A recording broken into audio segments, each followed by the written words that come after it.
I want you to think about the last application you sent, or if you haven't sent one yet, the one you're planning to send.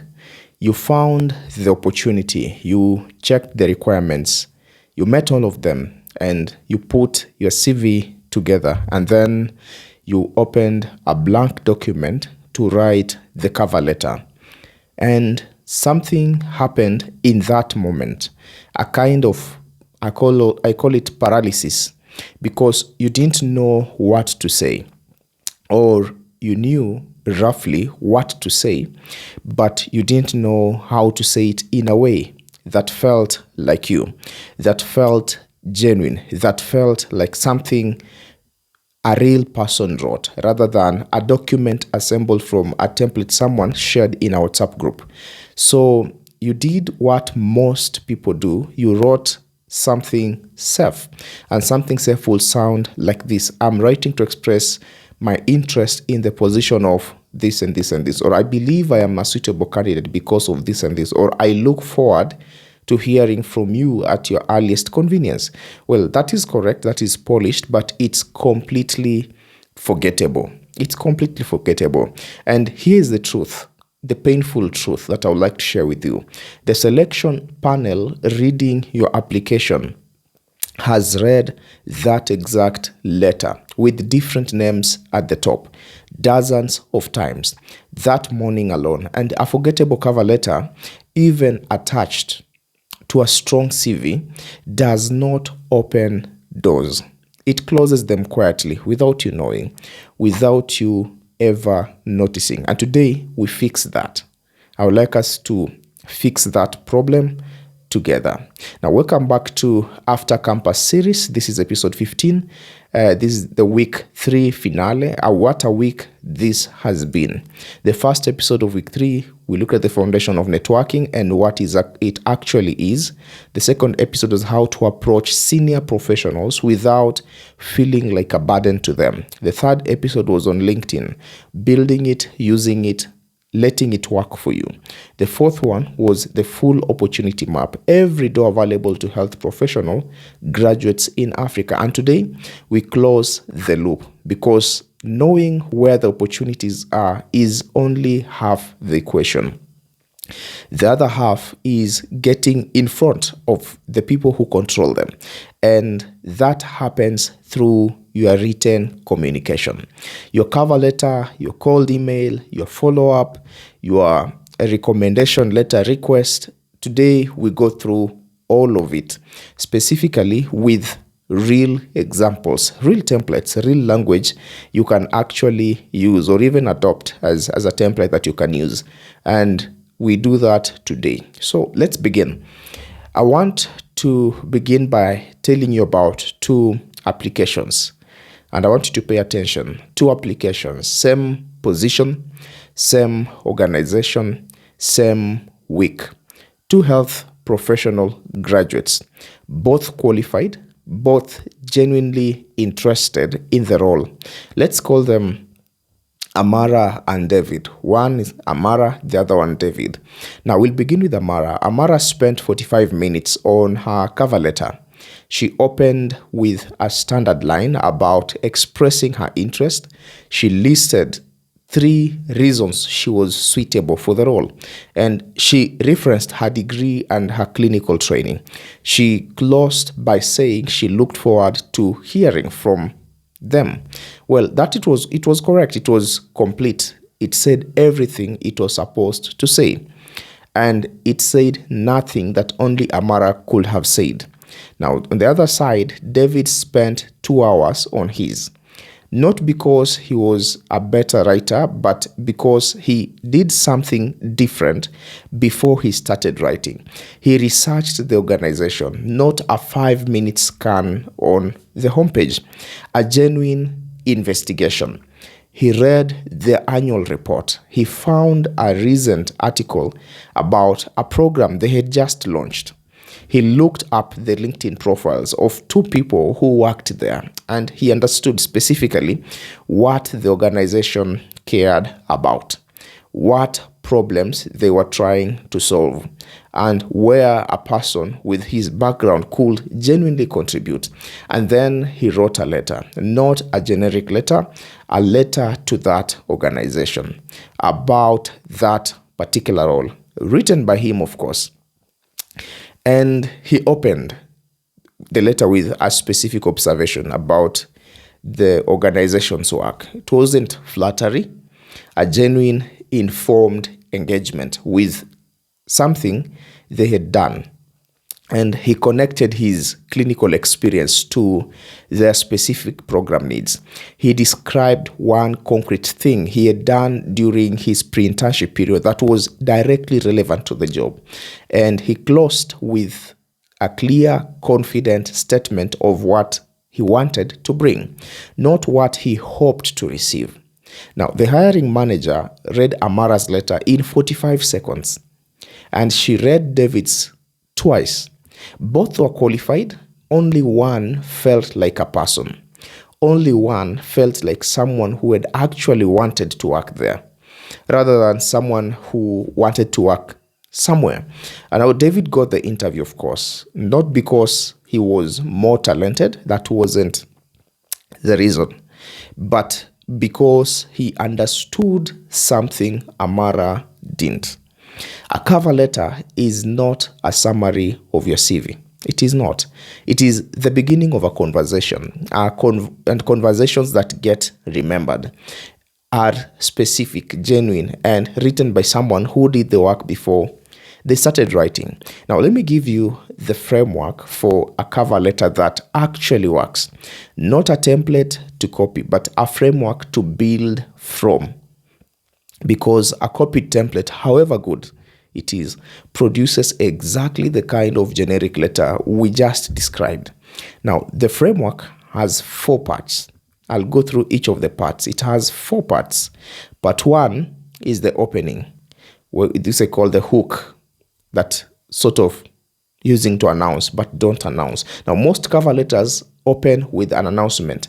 I'm writing to apply for the position of this and this. Now, the reader already knows this. It is a cover letter. They can see the job title in the subject line. Opening with an announcement wastes the most valuable real estate in the entire document. Now, the first sentence of your cover letter, which is the one that the reader is most awake for, instead open with a hook. Something specific, something genuine, and something unexpected. Something that makes the reader think, oh, this person is different. That should be the thought that runs through their mind. An example of strong opening hooks would be something like this. When I read about your organization's community health worker program in Kisumu, something clicked that I had been thinking about since my 3rd year clinical rotation, the gap between what we know and what reaches people. Or another example, I have followed AMREF's work in health workforce development since my 2nd year of nursing school. The recent launch of your community midwifery initiative in the North Rift is precisely the kind of work I want to contribute to. Or it could be during my pre-internship period, I spent 3 months volunteering with a community health outreach program in Mathare. And that experience convinced me that the most important work in healthcare often happens farthest from the hospital, which is why I'm applying for this role. Now, notice what these openings do. They are specific to the organization, to a program, to a real experience. They are genuine. They reveal something true about who the writer is, and they create forward momentum. The reader wants to know what comes next. That is the only job of the first paragraph. Now, create the desire to keep reading. Create that desire to keep reading. Part 2, the connection or the bridge your experience to their need. That is the connection. And this is the body of the letter, and it is where most people make the second big mistake. They describe their experience without connecting it to the organization's specific need. I have completed my clinical rotations in internal medicine, surgery, and community health. That could be an example of a connection. Fine. But So has every other applicant. Now, the question the reader is asking, and always they keep on asking this, is not what have you done? It is what can you do for us specifically? Now, your job in this section is to answer that question, and you answer it explicitly. Take one or two specific experiences from your background and draw a direct, articulated line between them and the role you're applying for. Not implicitly, not hoping the reader will make the connection, but do so explicitly. An example would be something like this. My experience conducting patient education sessions during my community health rotation directly prepared me for the health promotion coordinator role you are advertising. Specifically, the need to translate clinical recommendations into behavior change at community level. Now, that sentence does three things. It references a real experience, it names a specific requirement of the role, and it draws the connection explicitly. So the reader doesn't have to guess or try to find out what you're implying. Part 3, the differentiator. Why you specifically? Now, this is the section most people skip entirely, because answering the question, why you specifically, requires a level of self-awareness and confidence that most graduates haven't yet developed. And it is the section that separates memorable applications from forgettable ones. Now, your differentiator is the one thing about you, your background, your perspective, your combination of experiences that is genuinely unusual, that nobody else applying for this role is likely to have. Now, for health professionals in Africa, some powerful differentiators include the following, and you may pick from this list. Direct clinical experience in low-resource settings that international applicants don't have. It could be fluency in local languages that enables genuine community engagement. A combination of qualifications like being both maybe a pharmacist and a data analyst, or a nurse with a public health background, or specific volunteer or research experience that is directly relevant to the organization's work, or a personal connection to the health challenge the organization is addressing. These are just examples of things that can differentiate you from the rest of the applicants. Now find yours and then name it, and name it without apology. An example will be, as a Swahili and Kikuyu speaker with clinical experience across both urban and rural settings in Kenya, I bring a contextual understanding of the communities this program serves that I believe will meaningfully strengthen the team. Now, that sentence is not arrogance. It is relevant self-knowledge, and it is exactly what a strong cover letter requires. Part 4, the close. We should be confident and not desperate. Now, the closing paragraph of most cover letters sounds like this. I'll give an example. I will be grateful for the opportunity to discuss my application further. I look forward to hearing from you. This is passive. It's slightly apologetic, slightly desperate. Replace it with something that sounds like a professional who knows their worth. And that will sound something like this. I would welcome the opportunity to discuss how my background in clinical pharmacy and community health can contribute to this program.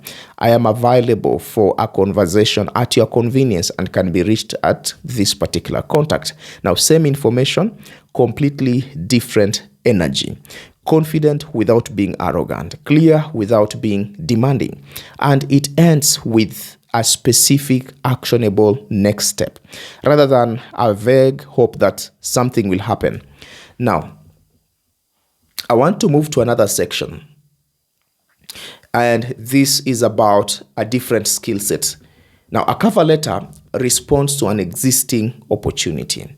A cold email creates one, and cold emailing, when done well, is one of the most powerful and most underused tools in the health professional graduates toolkit, because as we established in episode 14, many of the best opportunities in Africa healthcare are never publicly advertised.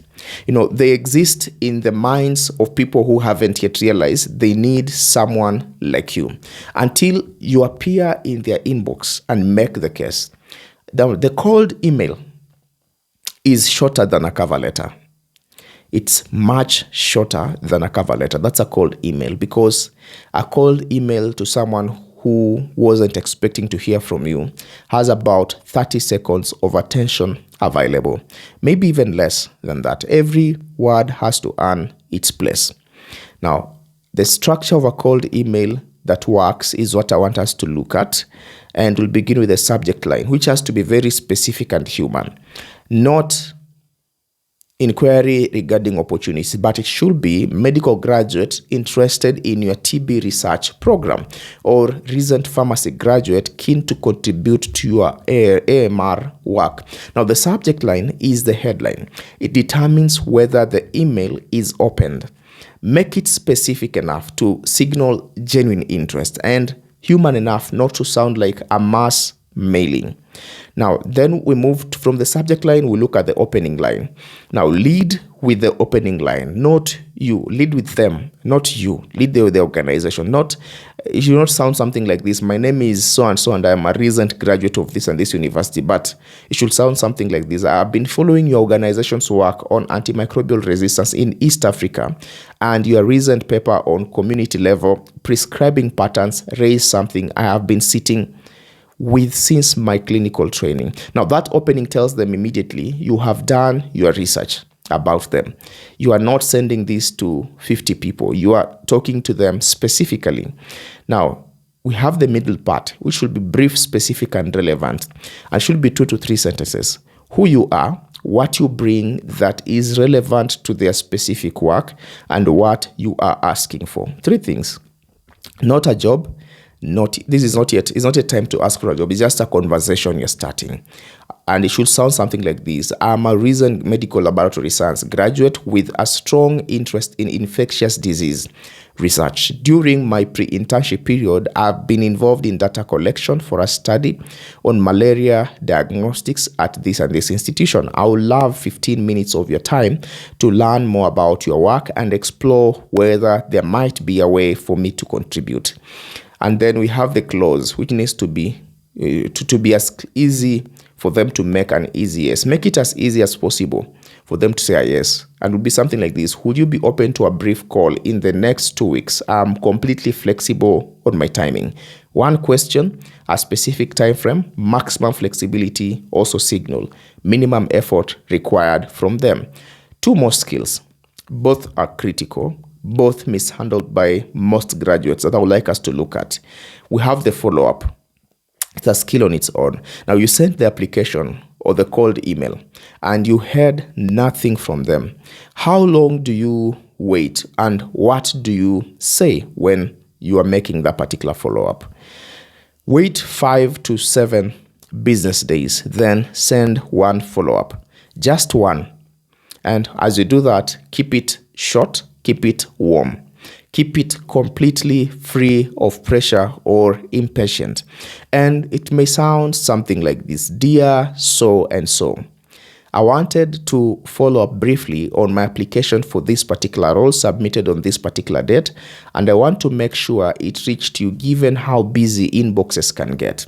I remain genuinely interested in this opportunity and in the work your organization is doing in this specific area. Please do let me know if there is any additional information I can provide. Thank you for your time. Then you sign off with your name. Now, this is short. This is warm. This is specific. There is no pressure, and it does something subtle but very powerful. It signals that you are organized, you are proactive, and genuinely interested in the role without being impatient or entitled. 1 follow-up only is sufficient. If there is still no response after the follow-up, please just move on and keep the relationship warm through other means such as LinkedIn engagement or future outreach, rather than pushing on a door that is currently closed. Now, the recommendation letter request is another skill that I would like to look at. The last skill I would like to look at. Now, this is perhaps the most consistently mishandled professional communication among health graduates. Now, most people ask for recommendation letters in one of 2 ways, both of which produce weak letters. The first way is too vague. Could you write me a reference letter? That could be one of the ways.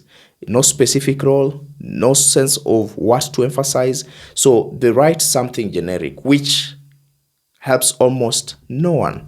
Now, the second way, they ask it too late, asking the day before the deadline.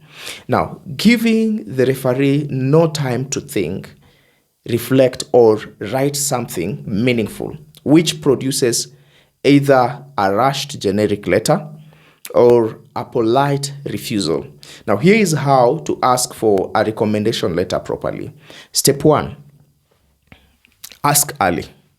That's step 1. At least 2 weeks before the deadline, send that email. 3 weeks is better, of course. A month is ideal for senior people with busy schedules. Then step 2, give them everything they need. When you ask, provide. The specific role or program you are applying for, be very specific. A brief description of what the role involves, the deadline for the letter, your updated CV, 2 or 3 specific experiences or qualities you would like them to speak to if possible, and any specific format requirements from the organization. Step 3, frame the ask properly. Frame the ask properly. That is step 3. Frame it properly. And it should not be like, can you write me a reference? That is too vague. But it should be, dear so-and-so, I am applying for this specific role at organization, this and this, and I immediately thought of you as someone whose perspective on my clinical work will be genuinely valuable to the selection panel. I will be deeply grateful if you will be willing to write a letter of support. I have attached my CV and a brief description of the role. The deadline is this and this particular date, which I hope gives you enough time. I'm happy to provide any additional context that would be helpful. Now, that message does several things. It flatters genuinely by explaining specifically why you chose them. It makes the ask clear and specific. It provides everything needed to write a good letter. It states the deadline clearly, and it offers to make their job easier. Step 4, follow up and thank the person. 1 week before the deadline, send a gentle reminder. The day the letter is submitted, send a thank you. Not a generic thank you, a specific thank you. And it might sound something like this. Thank you so much for taking the time to write on my behalf. I genuinely appreciate your support, and I will make sure to let you know how the application progresses. And then when there is an outcome, tell them as well, whether it went well or not. Inform them, because people who write recommendation letters care about the outcomes, and closing the loop, keeping them informed, is the mark of a professional who understands that relationships are maintained in the small moments as much as the significant ones. I want to tell you something about written communication that took me longer than it should have to learn. For a long time, I believed that if my work was strong enough, the words around it didn't need to be. That a good CV would speak for itself. That a standard cover letter was just a formality. That what mattered was the substance, not the packaging. That is what I believed. And I learned painfully through missed opportunities that belief was wrong. And you could be having the same belief. I learned it painfully, though, that belief was wrong. Not because substance doesn't matter. It does. Substance does matter more than anything else in the long run. But in a system where decisions are made on incomplete information, where a selection panel has 30 minutes and 40 applications to go through, the packaging is not separate from the substance. It is how the substance gets seen. A brilliant person whose cover letter sounds like everyone else does not get the chance to show how brilliant they are. They don't get the chance because they never get into the room. Your written communication is not a bureaucratic formality. It is not. It is the first demonstration of the very skills most healthcare roles require. clarity of thought, precision of language, the ability to make complex information accessible, the capacity to understand your audience and write for them. Every cover letter you write, every one of them, every cold email you send is a live demonstration of those particular skills. Treat it that way, and the rooms will start to open for you. That is episode 15 of After Campus, and that is the end of week 3. What a week we've had. We started with the foundation of networking. That is what we began with. We moved through approaching senior professionals, building your LinkedIn, mapping every opportunity available to you, and today, how to write your way into the room. Week 3 has given you everything you need to go from knowing what you want to actively pursuing it. Before you go, 2 things I'll ask of you, as I've always done. First is to ask you to move to the comment section. And I'll ask you one question. Whose answer you can put in the comment section? What is the one piece of written communication, a cover letter, a cold email, a follow-up, that you have been putting off sending? Name it in the comment section, because naming it is the first step to sending it. And I'll be in the comments to check them out and respond to them. Secondly, is about the next episode, which is coming as the first episode of week 4, the final week of After Campus. And it is the week that opens the sailing. We are moving beyond the immediate next step, the internship, the first job, and into the full landscape of where a healthcare career can actually take you. Talk about non-clinical pathways, the global health, pharmaceutical industry, medical writing and content creation, entrepreneurship, and in the final episode, your 90-day action plan. Everything we've built over 4 weeks, pulled together into something you can actually execute. Now, starting the day the series ends, Monday we begin, or the first day we begin week 4. The next episode we begin week 4. And I hope to see you there, because it's very important for you to complete the journey well. And that week 4 series is what completes the journey well. This is Dr. Libea Bethwell, and this is After Campus series. See you in the next episode.